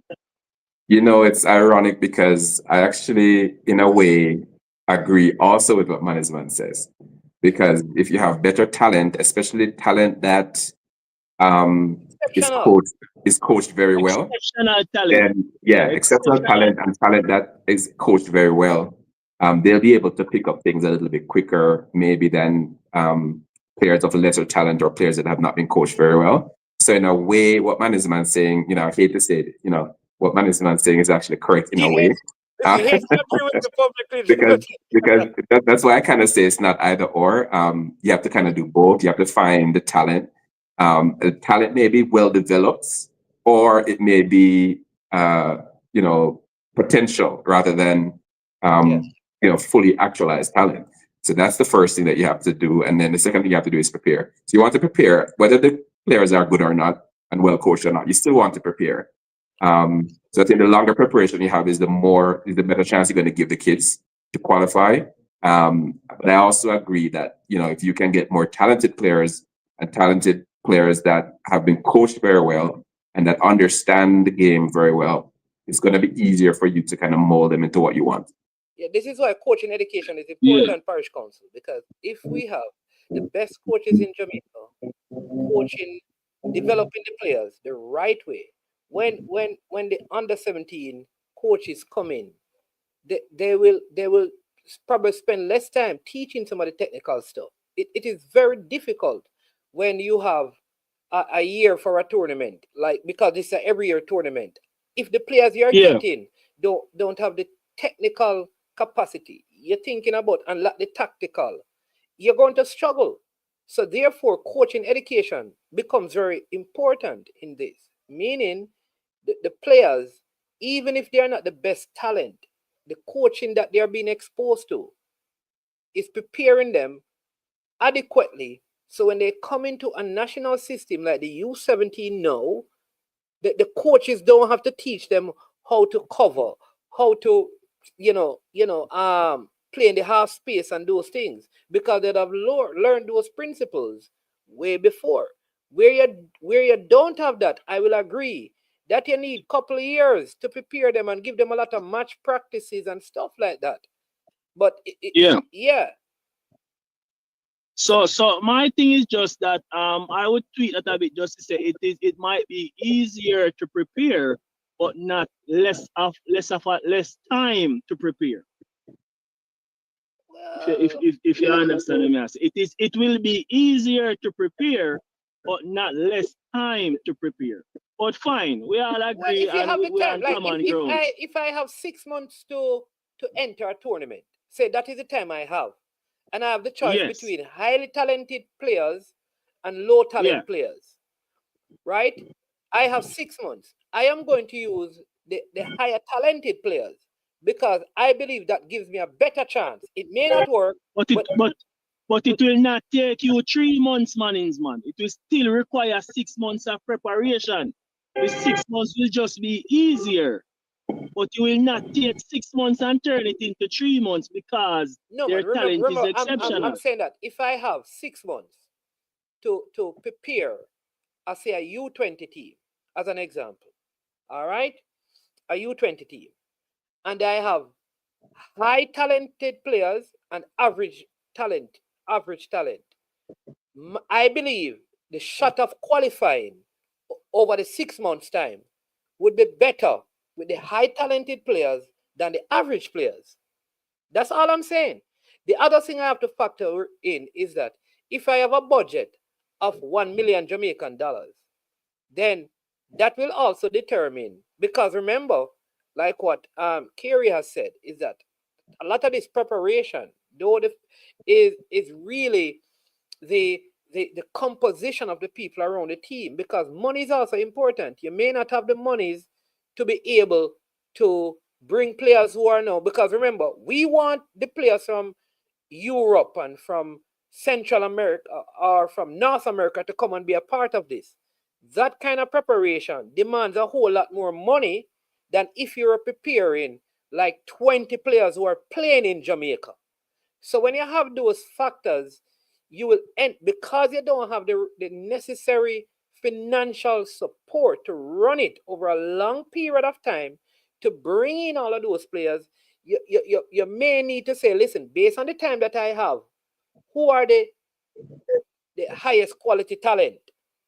I don't know how you feel about that, Kerry, because you also have to think about the available resources over 2 years.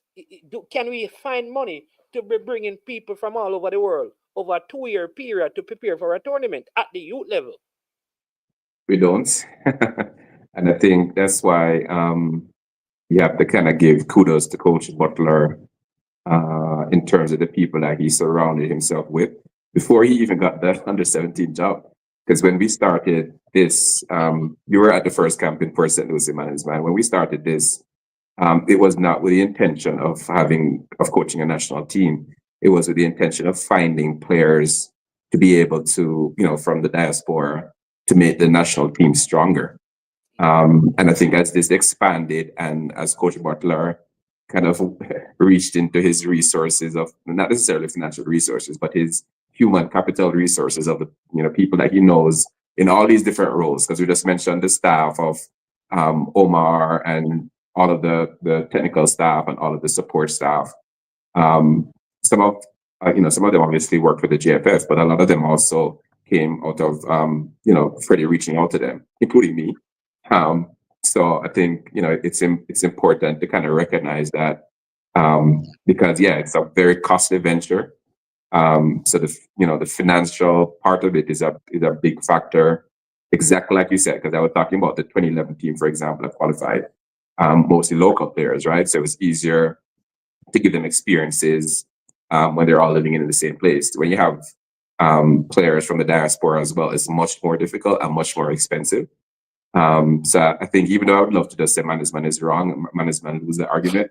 I think he does have a point in that the talent is important. And I think the caller also has a very good point, which was my major point when I was having my conversation with management, is that preparation is also very important. So I think you're both right, actually. That is All the right. closest you're going to get today with Kerry. You hear? So you better take that and go on. Yeah, man. And my apologies. I don't know the entire team, to be honest, because a lot of the YouTube spaces them they kind of dwindle down during the festive season, and everybody whatever.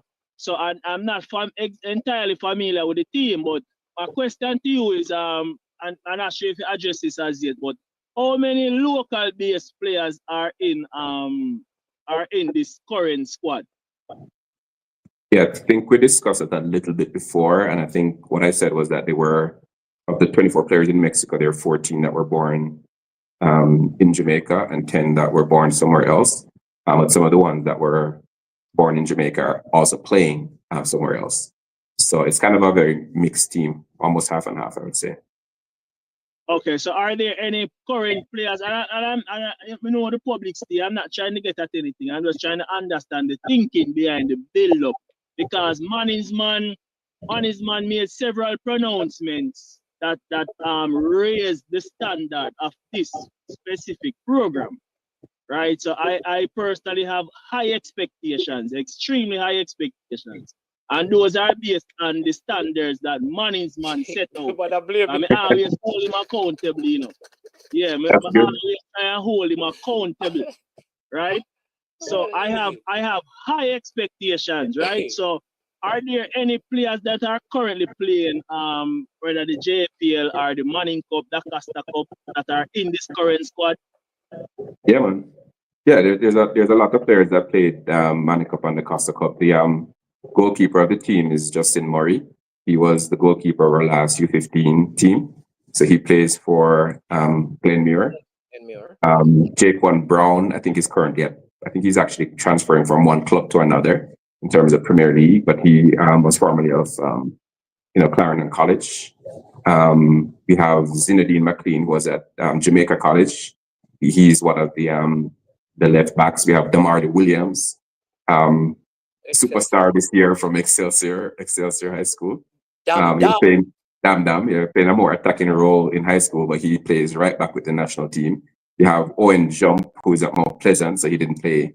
And he plays in the Premier League. Right. Owen Jump, yeah. Earl Dennis also has played for Mount Pleasant senior team this year. Jamari Nolan, who's also a Mount Pleasant player, has played for Mount Pleasant senior team. You have Oren Miller, the player from Glenmuir, the striker that plays. I think he plays on the wing. For Glenmuir, you have that he's going to be in the Premier League. Yeah, I'm not sure which team he has been. I've heard some discussions, but I'll leave it up to BAM Sports to break the news. Yeah. But yeah, we have a lot of people. We have Rashford that plays for Malden High, so maybe a lot of people wouldn't know him because of the school that he plays for. And then the other two goalkeepers are Janai Stedman, who plays for St. Elizabeth Technical High School, and we have a men's goalkeeper, Damar Blair, who's also in the squad. So yes, we have a lot of was a part Gio, yeah, I forgot about Gio. So Gio is probably the most famous name, right? He's Fabian Taylor's son, and he also plays for Jamaica College, and I think Ballers Academy, if I'm correct. So, he's currently the captain of the team. So yeah, a lot of domestic-based players. Okay, that is great. And also, are you able to divulge the estimated budget that you guys have either put in place or adjusted that has led you to this juncture just now? And if not, fine. I just want people to have an understanding, and when we say it costs a lot, but to put it in context. And it's it doesn't have to be an approximate figure, but just what it would cost. No, it don't have to be an boss. It don't have to be an exact figure. You can't say it don't have to be an approximate figure. Well, it's okay because it's not going to be approximate or exact. I'm not going to give the number at all. But it's a good question, though. It's a good question because it is very expensive. What I will say is, for example, so we started out with camps in Coral Springs, which didn't have much of an expense because, as I said, Coach Butler kind of assembled a team that was essentially volunteering. Some that didn't live in Florida that came to Florida for these camps. And that's how we identified all these players. So Kieran and Jabbar and Seymour, all of those players were playing for various clubs. As a matter of fact, none of them were playing for MLS clubs at the time that we saw them. It's since we identified them in the Coral Springs camps that they've now gone on in the case of those three to play for New York City FC. So that wasn't so much of an expense because it was essentially volunteer. Then what we did is we brought the best of those players that we identified to Jamaica to play with the domestic-based players that we thought were the best. And so that comes with a cost. When we went to New York and then to Florida at IMG, obviously when we go overseas, it's more of a cost because management just said, like when we're at the center, for example, the GFF is providing us a center free of cost, obviously. When we go abroad, including here in Mexico, there's accommodation fees, transportation fees, etc. So it costs probably, I would say, I don't want to step into Omar McFarlane's territory, but I would say probably twice as much when we make trips abroad as opposed to when we have camps in Jamaica. But the camps in Jamaica aren't inexpensive either. So there are other costs. What can you carry? I'll let Omar come on. And Yeah, he man. can Omar can expand on that. But yeah, I think the point that the caller is making is that it's very expensive. And it is very expensive. And when we do it over the time period that we've done it, yeah, it adds up to quite a lot. Yeah, so Alright, management put up his Zell information, and Yeah, we 'cause can get one more question, or you have a next call. one more question because let me read Michael. So Michael Yeah. says, Manager Kerry, can you answer if a similar situation will happen for the next U20 campaign? You want me to answer that, or you want to answer that? We don't want to start the new year with under 20 monies, man. Come on, man. That is a nightmare we want to get, man. Leave that in the past, management. Leave that in the past. The man is asking a question about the future. Let me say, my hope is, Michael, is that it will, and I believe that this is the way to go.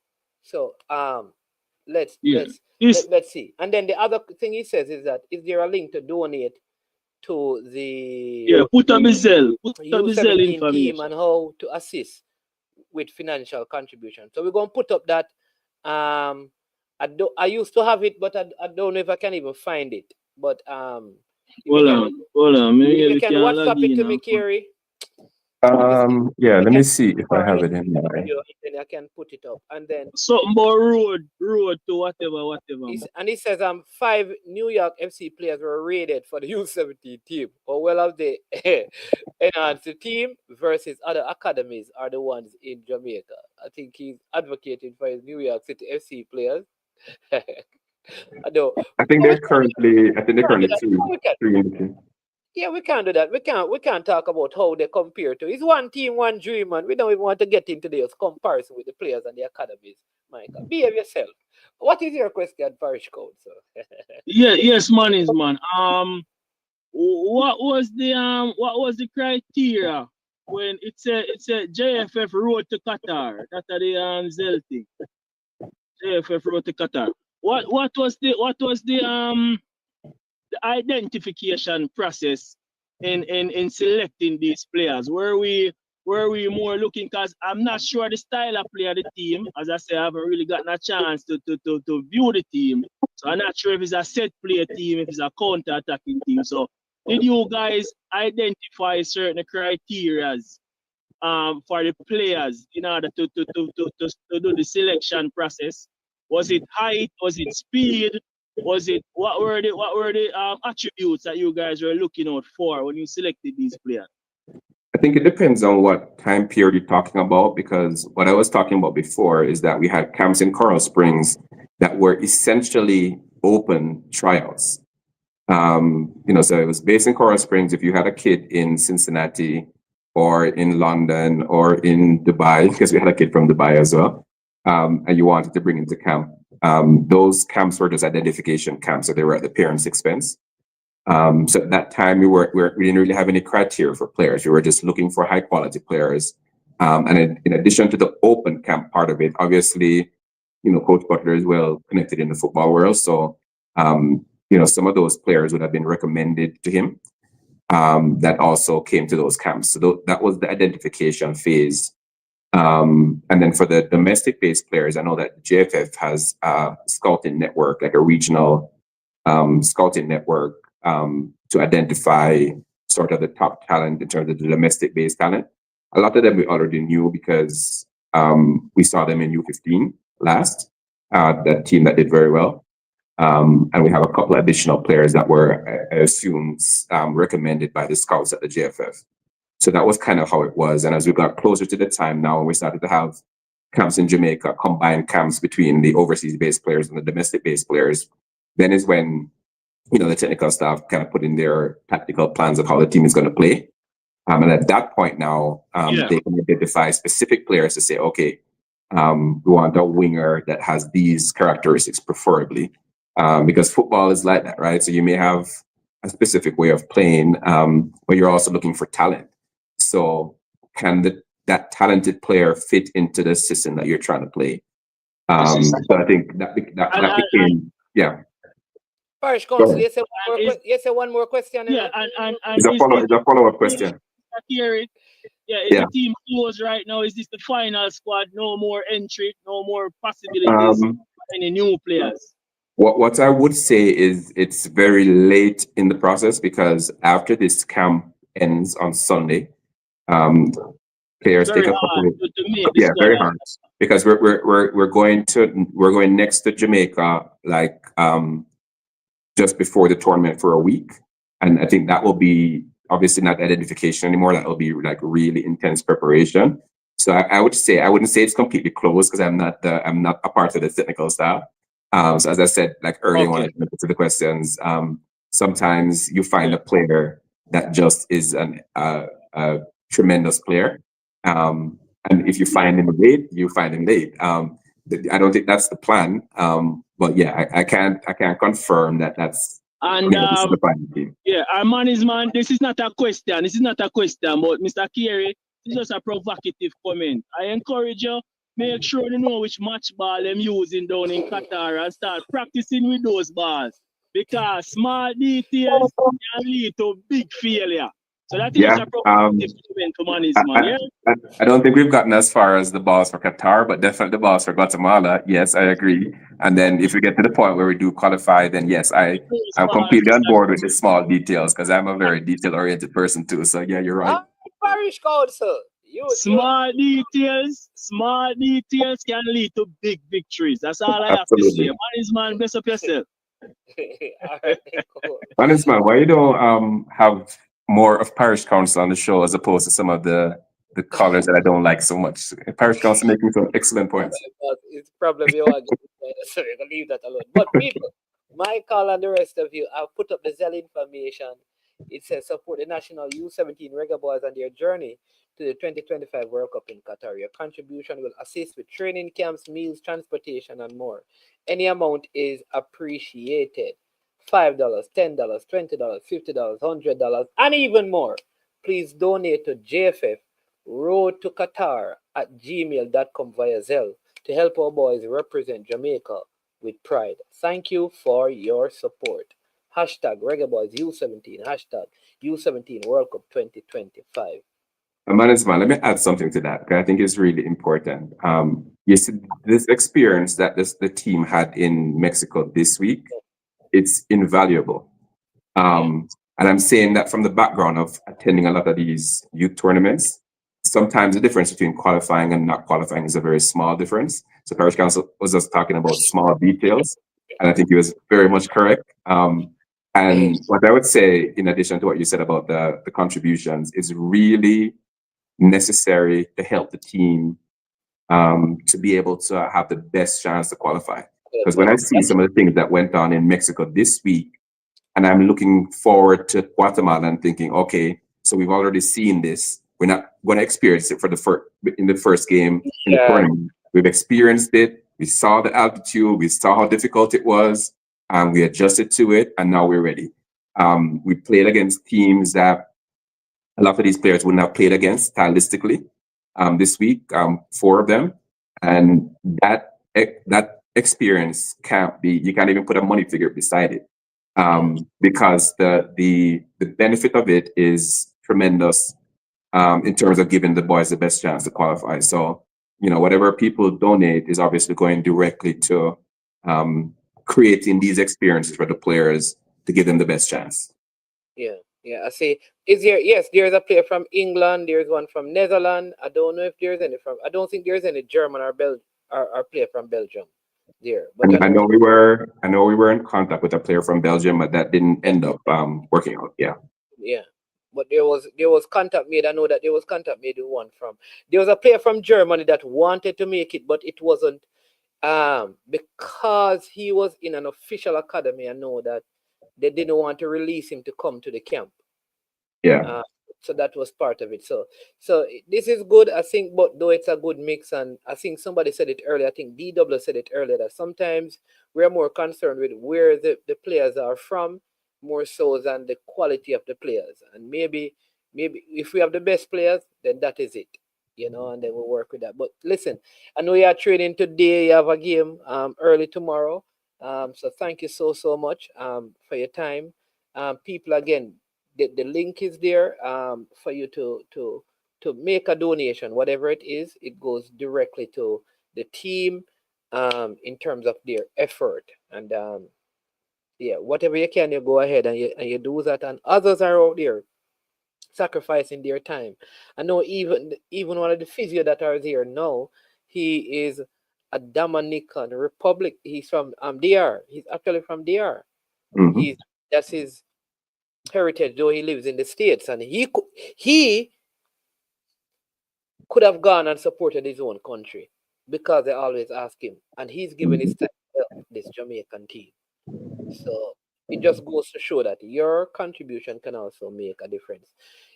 And what CJ, I would say, man, is man, just to wrap up, you know, we have been constantly making sure the players, both the domestic-based players and the overseas-based players, are aware of how much this means to everyone. So we give them some of the history of the football. We give them some of the history of our culture and how important football is to our culture. And I think they're sort of the light bulb is starting to go off in their heads, some of them. Because sometimes you're at a national team and you think it's okay, it's me and the 20 players that are here and the coaches and maybe my family members, but this goes way beyond that. We were playing for them the video from the 1997 World Cup when we were trying to qualify. And that was 10 years before any of them that are here were born. But they have to realize, I think, how big it is for the country, for a national team to qualify for a World Cup. And if we can get that into their heads, apart from the technical stuff that the coaches do to get them prepared, I think we're going to, you know, hopefully be pretty proud after we come out from Guatemala. yeah, man, you guys doing a good job and keep up the good work, Gary. You Yeah, man. understand? Really appreciate you coming on. Very good show. So thank you again. Get some rest, and we'll That's dialogue right. tomorrow. I know you normally find some link for the game, so if there's a way that you can Yeah. send it, we can have the people watch the game. I know it's early in the Yeah, morning. what I'll do, man, is man, there's I know there's a Facebook page for the league. I'm not sure if they're going to be streaming it since it's not an official game. Right. But if they do, I'll put it on our IG or U17 IG. That may be Yeah. a way people can just check it tonight, and they'll have a link for how they can watch it tomorrow. All right. Then. Awesome. Awesome. Thank you so much, Sure. Gary. All right. Have a good day. All All right. right. Yeah, man. All right, so people, there we go. Listen, what else can I say? I've heard it all. You know, we discussed KSAFA, the U17. Bam gave us some JPL news. You can go over there and get the rest of it. Like you heard, Avery Campbell has been hired by the GFF to head up marketing there.